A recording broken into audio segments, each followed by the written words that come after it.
All right, class. So here's a video that some of you guys were just asking about, which is the last question on the homework. We got a live audience here, so Yep. yeah, you might. We love physics. Yeah. Todd is Boxworthy. Boom, Boxworthy. There we go. That's almost a box. Anyway, so let's look at this problem and what we got going on. All right, so we have this flywheel, and we're given some different information about it.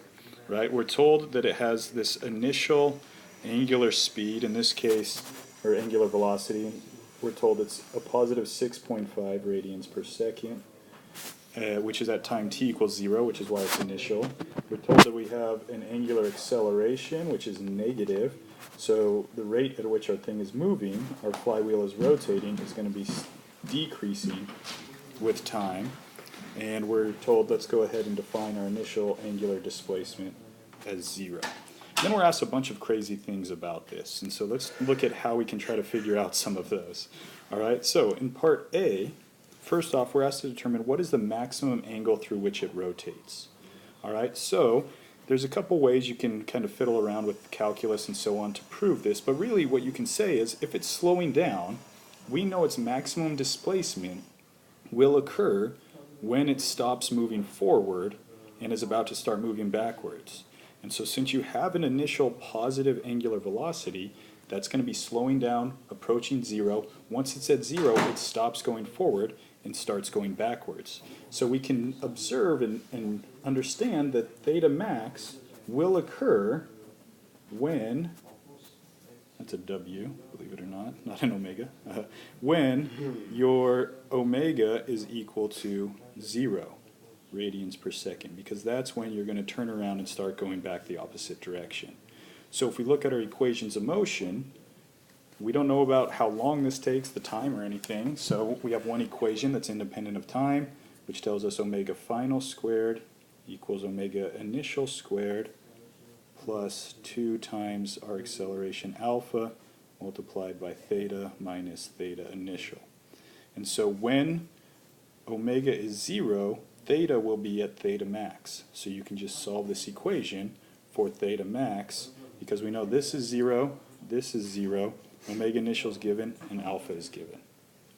Make sense? Yeah, oh, that's good. Good stuff. Good stuff. I agree. So now let's look at part B. So part B asks us what are the first, and then part C asks us the second time at which your angle is going to be 1/5 of theta max. Okay, so what does that even mean, right? So B, we're saying, okay, our theta at some point in time is going to be equal to theta max over 5. So we can set theta equal to that value, and we're told basically in the problem statement that this is going to happen twice. Do any of you guys know why it's going to happen twice, or how we know? So it's going to be at this angular displacement. A couple of people here wanted to share, but we're a little nervous on the live video. They don't want the wrong answer to be on YouTube, but they're probably going to say the right thing. But theta, since it's moving forward initially, it's going to pass through this theta max over 5 at some point in time while it's moving forward. It then stops due to the negative acceleration and goes back, and then it's going to move backwards through that same angular displacement at some later time. So this sounds confusing because rotational motion is always a little weird, but like let's imagine that you have, you know, like a person driving a car, okay? So imagine you got your car here. Maybe I'll change colors. It's hard to... So you got your car here, right? It's moving forward at some velocity, but it has a negative acceleration. So it's going to go forward, slowing down more and more and more because of a negative acceleration. It eventually stops, and then it's going to be kicking into that negative acceleration doesn't go away, so then it starts going faster and faster in the negative direction. I see. So if you define some point here, 1/5 of theta max, it's going to pass that point twice, going out and coming back. So that's what it's asking.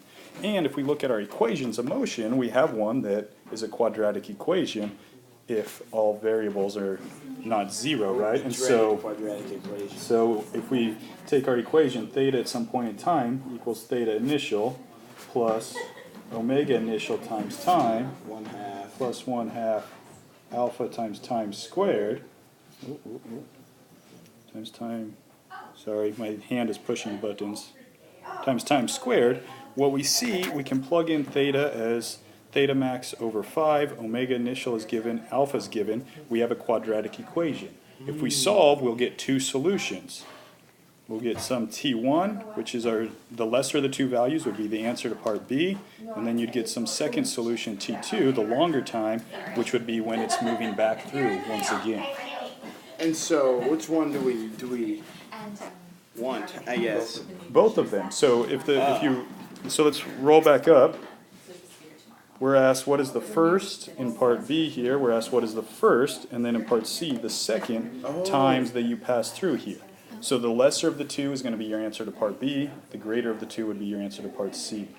And then if you look, part D and E asks you about a different angle theta of negative 13 radians. And so for this one, I don't think I'm going to write it out. You do the same process, all right?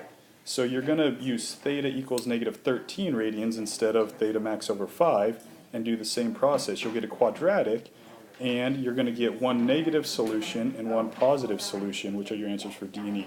But what is this negative time? What is that all about? That's bad news. Negative time's bad news. It goes from negative 13 or whatever. Right, so what that's doing, the negative time it's asking about, right, for us as physicists, we don't like negative time. It's kind of a fictitious thing, but probably a mathematician wrote this question, so we have to answer it. What that's saying is, again, if we go back to my car idea, right, what it's saying is, let's follow this path of the car. Obviously, it's going to go forward and then come back, right, as we're talking about. So it's going to be back here, negative 13, at some point in time, right? But what it's saying is, let's follow its path and project its path backwards in time.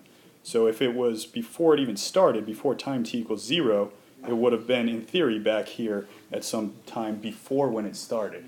So it's asking how far before when we started our timer at 0 was it back at that point.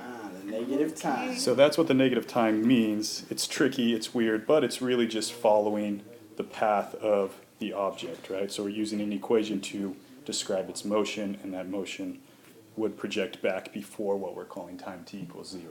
So that's what you guys should be working on. Give it a go. Trust the process. Yeah, trust the process. Trust the process. And hopefully by the end, I'll change my color. You'll get the green box of joy. Boom. All right, you guys have a great day. Talk to you later.